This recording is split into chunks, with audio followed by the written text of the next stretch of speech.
আমরাও তো সন্তানের মা। আমার ছেলের বয়স 17, তোর 16 বোধহয়, 15। হ্যাঁ।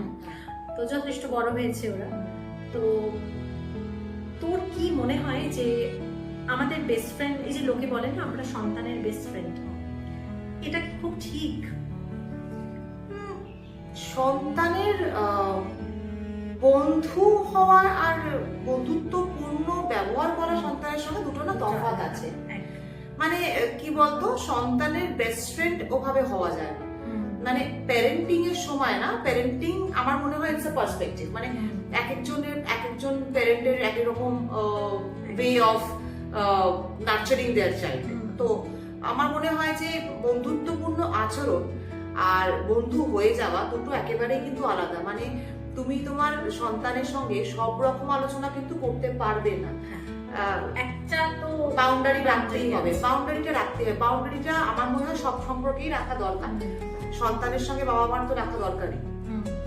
তো সেখানে আমার পুরোই কি বন্ধু হয়ে যাওয়া যায়? মানে বন্ধু শব্দটা তো অন্যরকম। মানে আজকে আমার বা তোর যে বন্ধু যারা, বা তোর আর আমার যে বন্ধুত্ব, সেখানে আমরা যেমন কোনো রকম কিছু ছাড়াই, কোনো বাধা বিঘ্ন ছাড়াই সব রকম আলোচনা করতে পারি, বা কোনো সমস্যা হলে এসে কথা বলতে পারি, বা কোনো রকম সাহায্য চাইতে পারি, এটা কি সন্তানের সাথে পসিবল? আমার মনে হয় না সেটা পসিবল। মানে সন্তান তো স্নেহের জায়গা, তার সাথে বন্ধুত্বপূর্ণ আচরণ করা যায়, তাকে বন্ধুর মতন করে মিশে তার সমস্যাগুলো সমাধান করার চেষ্টা করা যায়, কিন্তু তার বন্ধু হওয়া আমার মনে হয় যায় না। বন্ধু ব্যাপারটা অন্যরকম। সেটা সন্তান কি করে আমার বন্ধু হতে পারে, আমার সেটা মনে হয়। যেটা এই যে বলে না বেশি বন্ধুত্ব, যেরকম ধর অনেক বাবা মাই দেখবি অতিরিক্ত ফ্রেন্ডলি, অতিরিক্ত। সেক্ষেত্রে কিন্তু যাদের আমরা বলি স্পয়েল চাইল্ড, যদিও আমার এই ট্যাগটা ইউজ করা উচিত নয়, কিন্তু আমরা তো এরকম দেখি যারা খুব বড় লোকের ছেলে, খুব উচ্চবিত্ত ঘরের ছেলে, তারা কিন্তু অনেকেই, এই আমরা রিসেন্ট কিছু ঘটনায় দেখেছি, মানে খুব রেকলেস ড্রাইভিং করেছে তারা, করে একটা ঘটনা ঘটিয়ে ফেলেছে, দুর্ঘটনা ঘটিয়ে ফেলেছে। তো এইটা আসছে কোথা থেকে? কোথাও তো নিশ্চয়ই প্যারেন্টিং এর একটা অভাব রয়েছে কি? নিশ্চয়ই তাই। হয়তো মানে প্যারেন্টিং মানে আমার মনে হয় যে আমার সন্তানের সঙ্গে আমি বন্ধু হিসেবে মিশছি, মানে তাকে আমি সব রকম কিছুতে মানে সবকিছুতে পারমিশন দিতে পারি না, বা একেবারেই তাকে সব কোন রকম বাউন্ডারি তার সঙ্গে আমার রইলো না, বা তাকে কোনটা ঠিক কোনটা ভুল সেখানে আমি আটকাচ্ছি না, কারণ তার সঙ্গে আমার বন্ধুত্বপূর্ণ সম্পর্ক।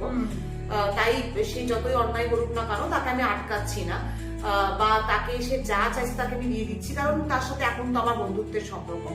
এটা মনে হয়, আমার কোথাও মনে হয় যে ঠিক নয়। মানে এটা শুধু তার ক্ষতি করা ছাড়া আর কিছু নয়। মানে সন্তানের, তাহলে আর অভিভাবক বলবো কেন? অভিভাবক মানেই তো সে আমার মাথার উপরে থাকবে, সে আমাকে ঠিক ভুলটা গাইড করবে, এবং সে আমাকে অন্যায় করে বাধা দেবে। তো সেই জায়গায় পুরো বন্ধু হয়ে গেলে সেই জায়গাটা আমি কোথায় পাবো? তাকে বাধা দেবো কি করে? বাধা দিতে গেলে তারও তখন খারাপ লাগবে যে এই তো মা আমার বন্ধুর মতো ছিল, তাহলে সে এখন কেন বুঝছে না, সে আমার বাধা দিচ্ছে কেন? তো আমার মনে হয় প্রথম থেকে এই বাউন্ডারিটা থাকা দরকার আছে, যে সবকিছুতে তুমি আমার বন্ধু নও, তুমি বন্ধুর মতন। দুটোর মধ্যে তফাৎ আছে। একটা স্পেস দেওয়া ওদের, যাতে, যেমন আমি আমার উদাহরণ দিয়ে বলছি, মানে ধর আমার ছেলে ম্যাথে খারাপ পেত, বা যখন পেয়েছে সেই সময় আমি এই স্পেসটা দিতাম যাতে ওই সময় মিথ্যা না বলে, মার্কস নিয়ে, এবং ও যেন ভয় না পায় যে আমি মাকে বললে মা আমায় প্রচন্ড মারধর করবে বা বকাঝকা করবে। অনেক ওয়ে আউট আছে সেই জিনিসটাকে ঠিক করার, বা এর পরের অপশানে যাওয়ার। অনেক অপশান আছে আজকালকার দিনে, এডুকেশন সিস্টেমও তো অনেকটা বদলেছে, তাই না? একদম। তো আমি না ওই স্পেসটা অলওয়েজ দিয়ে রেখেছি। আবার এই নয় কি যে আমি আমার ছেলের সাথে কিন্তু খেতেও যাচ্ছি, ঘুরছি, প্রচুর সিনেমা দেখছি একসাথে, ঠিক আছে, কিন্তু তার মানে এই নয় যে ও এসে যা খুশি তাই আমায় আবদার করতে পারে। সেই জায়গাটা কিন্তু আমি একটা বাউন্ডারি দিয়ে রেখেছি। আমার মনে হয় এই বাউন্ডারিটা দেওয়া উচিত, যে আমি সবসময় যেন বাচ্চারা এটা না ভাবে মায়ের কাছে বা বাবার কাছে এটা চাইলে আমি পেয়ে যাব। হ্যাঁ, মানে আমারও এখানে একটা বলার আছে যে আমার তো মেয়ে, এবং ও একটা এমন বয়সে এসে দাঁড়িয়েছে যে বয়সটা বেশ খুব ভালনারেবল। মানে 15 পেরোচ্ছে, 16 দিকে এগোচ্ছে। এই সময় অনেক দিকে মন যায়, অনেক কিছু ঘটে। তো মানে আমি দেখিও যেমন চারদিকে, তো আমার মেয়েকে যেমন আমি কখনোই মানে ওই জায়গাটা কখনো তৈরি করিনি যে ও এসে ভয় পাবে যে মাকে এই কথাগুলো বলা যাবে না। আমি লুকিয়ে রাখবো এবং লুকিয়ে রেখে আমার জীবনে যা চলছে চলতে দেবো, সেটা যেমন করিনি। যেমন এই বয়সে মেয়েদের আমার মনে হয় একটু মানে একটু প্রেমে পড়ার প্রবণতা থাকে, আমাদের নিজেদেরও ছিল, তো এটা থেকে তো লুকোবার কোনো জায়গা নেই। তো এই বয়সে মেয়েদের ভীষণ এই প্রবণতা থাকে এবং আমার মেয়ের স্কুলে অনেক মেয়েকেই শুনেছি যে এরম হয়েছে, কিছু দুর্ঘটনাও ঘটেছে। তো সেই জায়গায় দাঁড়িয়ে আমার মেয়েকে আমার মানে এই জায়গাটা ওপেন স্পেস দেওয়া আছে যে তুমি এসে আমার সঙ্গে ডিসকাস করতে পারো, তোমার যদি কাউকে ভালো লাগে তুমি আমার সাথে কথা বলতে পারো, আমরা ডিসকাস করতে পারি, নিজে থেকে ডিসিশন নিও না। বা নিজে থেকে ডিসিশন নিলে কি হতে পারে বা তুমি স্টেপগুলো নিতে পারো এবং তার থেকে কি কনসিকুয়েন্স হতে পারে বা তোমার জীবনটা কতটা খারাপ হয়ে যেতে পারে, সেই এক্সাম্পলগুলো দিয়ে ওকে বলা যায় দেখো তার মানে এই না যে খারাপ হবে, তুমি আমার সঙ্গে ডিসকাস করো, আমরা ডিসকাস করে আমরা সলিউশন বার করতেই পারি। কিন্তু তার মানে এই না যে এই কথাটা তাকে বলেছি মানে সে মানে তার সঙ্গে আমার কোনো রকম বাউন্ডারি নেই, অবশ্যই বাউন্ডারি আছে এবং সে চাইলেই কিন্তু যে কোনো ডিসিশন নিজের ইচ্ছা মতন মানে উচ্ছৃঙ্খলতা করতে পারবে না। এবং মানে ধরো সে কোথাও যাবে বন্ধুদের সঙ্গে গিয়ে রাত্রে কাটাতে চাইছে, সে আমার থেকে পারমিশন না নিয়ে চলে যাবে কারণ মা তো বন্ধু, আমি যাচ্ছি গিয়ে নাইট আউট করছি, সেটাও কিন্তু হবে মানে যতক্ষণ আমি ডিসাইড করব না যে তুমি যেতে পারছো, গিয়ে বন্ধুদের সঙ্গে রাত্রে থাকতে পারছো, তখন তুমি যেতে পারবে না।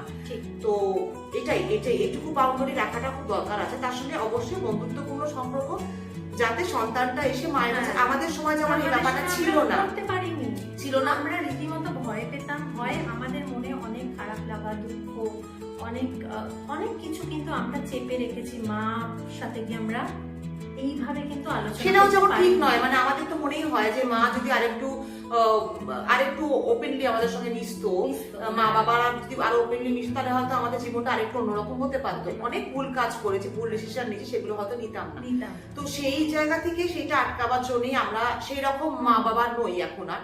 আমরা যথেষ্ট ওপেন মাইন্ডেড, যথেষ্ট আমাদের সন্তানদের সঙ্গে খোলামেলা ভাবে মিশছি, ওপেনলি কথা বলছি, কিন্তু তার মানে এই না যে বাউন্ডারিটাকে ভেঙে ফেলছি। বাউন্ডারিটা ভাঙলে তো অভিভাবক হওয়াই যাবে না। তাই জন্য আমার মনে হয় বেস্ট ফ্রেন্ড কখনো সন্তানের হওয়া যায় না। বেস্ট ফ্রেন্ড সংজ্ঞাটাই অন্য, মানে সেই বেস্ট ফ্রেন্ডের কাছে আমি সব অন্যায় করে এলেও আমার বেস্ট ফ্রেন্ড আমাকে মানে সেটা ঢেকে দেবে, সে আমাকে সাপোর্ট করবে, যা খুশি করবে। আমার বেস্ট ফ্রেন্ড আমার কাছে একটা সুরক্ষার জায়গা, কিন্তু বাবা মা কিন্তু সেই বেস্ট ফ্রেন্ডটা হতে পারবে না। মানে বাবা মার আর ছেলে বা সন্তানের মধ্যে যেটা থাকে আমার মনে হয় যাকে বলা হয় মিরর, হ্যাঁ, যে আমি সামনে এসে দাঁড়াতে পারবো, সন্তান যেন আমার সামনে এসে দাঁড়াতে পারে, আমাকে সেই জায়গাটায় নিয়ে যেতে হবে, তাই না?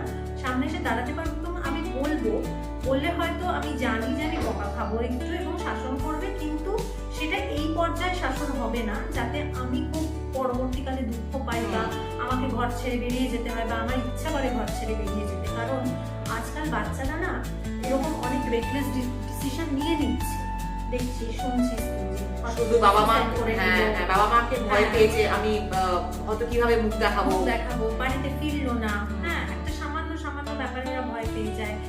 আমি ছোটবেলায় দেখেছি যে আমি কাঁচের গ্লাস ভাঙলেও মা প্রচন্ড রিয়াক্ট করতো, ওটা একটা ভয় ছিল আমার, হ্যাঁ মানে সাংঘাতিক সন্তর্পণে কাজ করা।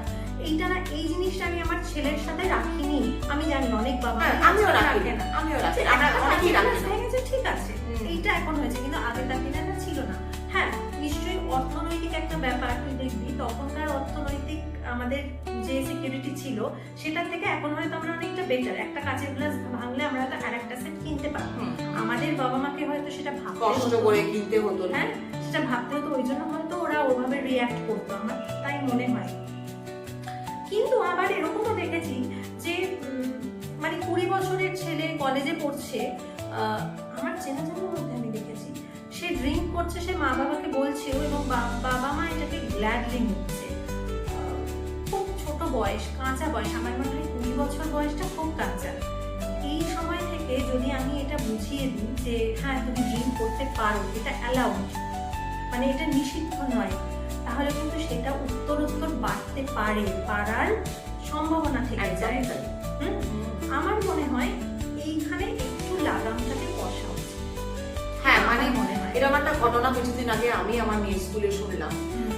মেয়েটি ক্লাস 12-এ পড়ে এবং আমি শুনলাম যে তার মা এবং মেয়ে তারা দুজনেই, তার মা যথেষ্ট ভালো উচ্চ পদে চাকরি করে একটা কর্পোরেটে। এবার তার মা স্ট্রেস বাস্ট করতে স্মোক করে এবং মেয়েও নাকি পড়ার স্ট্রেসটা না নিতে পেরে স্মোক করছে মায়ের সঙ্গে, এবং মাই বলেছে তাহলে তুমি নিতে পারছো তুমি স্মোক করো। এবং মা এবং মেয়ে একসাথেই তারা স্মোক করে শুধুমাত্র স্ট্রেস বাস্ট করার জন্য। এটা বেশ আমার মেয়ে স্কুলে বেশ একটা টপিক, আলোচনা টপিক। সবাই বলছিল যে এরকম এরা এই মেয়েটি এবং তার মা ওপেনলি একে অপরের সঙ্গে স্মোক করে শুধুমাত্রই মানে স্ট্রেস বাস্ট করার জন্য, এবং মা সেটা নিজেই করতে বলেছে। তো আমার মনে হয় এটা তো, আমি বলছি না যে স্মোক করা মেয়েদের জন্য খারাপ ভালো, সেই টপিকেই আমি যাচ্ছি না, কিন্তু আমার বক্তব্য হচ্ছে যে মেয়েটি তো ছোট, তো মেয়েটার যে ভেতরটা নষ্ট হয়ে যাচ্ছে আস্তে আস্তে, তার তো পুরো জীবনটা পড়ে আছে। মা নিজের ক্ষতি তো করছেই, তার সঙ্গে মেয়েটারও তো ভেতরে সর্বস্ব নষ্ট হয়ে যাচ্ছে। একটা 17-18 বছরের মেয়ে, সে কি বা বোঝে? এবং স্মোক করলে যে স্ট্রেস বাস্ট হয় এটারই বা প্রমাণ কোথায়? এটা তো কোনো প্রমাণ নেই। তার বদলে বড় ক্ষতি হচ্ছে। তো একটা মা যদি এই বাউন্ডারিটা না রেখে মেয়েটির ক্ষতি নিজের হাতে করে, তো আমার মনে হয় অমন বন্ধুত্ব না থাকাই ভালো। তো এত বন্ধু আমার মনে হয় সন্তানের সঙ্গে না হওয়াই ভালো। তার থেকে বাউন্ডারি থাকা ভালো, যেখানে আমার সন্তানটা জানবে যে পড়াশোনা তো এই বয়সে স্ট্রেস নেওয়ারই জিনিস, এটা তোমার নিতে হবে। তোমার যদি খুব স্ট্রেস লাগে তুমি একটু ঘুরে এসো, তুমি একটু কি আমাদের সঙ্গে কথা বলো, ডিসকাস করো, ছুটি নাও, দরকার হয় ছুটি নাও, কিন্তু স্মোক করাটা ক্যানট বি আ সলিউশন। তো আমার মনে হয় সেটাই যে বেস্ট ফ্রেন্ড সন্তানের হওয়াটাই না হওয়াই ভালো, সন্তানের বেস্ট ফ্রেন্ড না হওয়াই ভালো। ঠিক যেমন এক কথা প্রসঙ্গে এসে গেল যে শ্বশুর বাড়িতে এই যে শাশুড়িরা বলে না যে আমি বউ না নিয়ে এসে মেয়ে এনেছি, ওই মেয়েটা না আনাই ভালো। তুমি বউকে বউয়ের মধ্যেই রাখো, বউই নিয়ে এসো, তোমার মেয়ে না আনাই ভালো। এটা নিয়ে আমরা আবার একদিন টপিকে আসবো। কিন্তু আমার কথা প্রসঙ্গে এসে গেল যে সব সম্পর্ক চাইলেই ওরভাবে গড়ে ফেলা যায় না। বেস্ট ফ্রেন্ডের জায়গা বেস্ট ফ্রেন্ডের জায়গায়, বাবা মার জায়গা বাবা মার জায়গা, মেয়ের মার জায়গা মা মেয়ের জায়গায়, এবং শাশুড়ি বউয়ের জায়গা শাশুড়ি বউয়ের জায়গায়। সবটাকে মিশিয়ে ফেলাটা উচিত নয়। মিশিয়ে ফেললে না ওই মানে কি বলবো, বাউন্ডারি গুলো নষ্ট হয়ে যায়, এবং সেখান থেকে সম্পর্কের মধ্যে না খাদ চলে আসে। তো ওরকম ওই খাদওয়ালা বেস্ট ফ্রেন্ড আমার সন্তানের নাই বা হলাম, তার থেকে আমার মনে হয় বন্ধুত্বপূর্ণ আচরণ থাকে, কিন্তু সে আমার সন্তানই। মানে এটা তো আমাদের খুব মনে হয়, এটাই মনে হয়। এবং আমার মনে হয় ঠিকঠাক মানুষ করতে পারছি এখনো অব্দি, এখনো তো দিন বাকি আছে একদম। বাট আমার মনে হয় এরকমই আরো অনেক বাবা মা আছে যারা এইভাবেই মানুষ করছে, একটা শাসনও রেখেছে, আবার একটা ওপেন প্লেসও রেখেছে এসে কথা বলার মতো, একদম, তাই না? তো এটা তো আমাদের একটা ছোট্ট আলোচনা, এটা অনেক বড় বৃত্তের একটা আলোচনা। তো এর মধ্যে যদি আপনাদের কিছু বলার থাকে অবশ্যই কমেন্টে। হ্যাঁ, মানে এই টপিকে আমরা দুজনে নিজেদের মধ্যে প্রায় আলোচনা করে থাকি, যেহেতু আমাদের দুজনেরই টিনেজ ছেলে মেয়ে, তো এটা একটা খুব কনসার্নের জায়গা আমাদের কাছে। তো সেই জন্য আজকে ভাবলাম যে আপনাদের সাথে শেয়ার করে নিই যে আমরা কি ভাবছি, বা আমাদের কিরকম কি মতামত, বা আমরা যখন আলোচনা করি কি নিয়ে আলোচনা, মানে কি বলি এই টপিকে। আপনারাও জানাবেন যে আপনারা কি ভাবছেন। অনেকেই তো বাবা মা আছেন, বা আমাদের মতো টিনের ছেলে মেয়ে বাবা মা আছেন, একটু জানাবেন, তাহলে আমরাও বুঝতে পারবো যে আমাদেরও বিহেভিয়ার কিছু চেঞ্জ করা দরকার আছে কিনা, বা আপনাদের থেকে অনেক ইনপুটস পাবো। এবং আপনাদেরও কিছু ডিসকাস করার থাকলে আমাদের সাথে অবশ্যই জানাবেন। আর তার সঙ্গে চ্যানেলটাকে তো লাইক করবেন, সাবস্ক্রাইব করবেন, আর অবশ্যই শেয়ার করে দেবেন।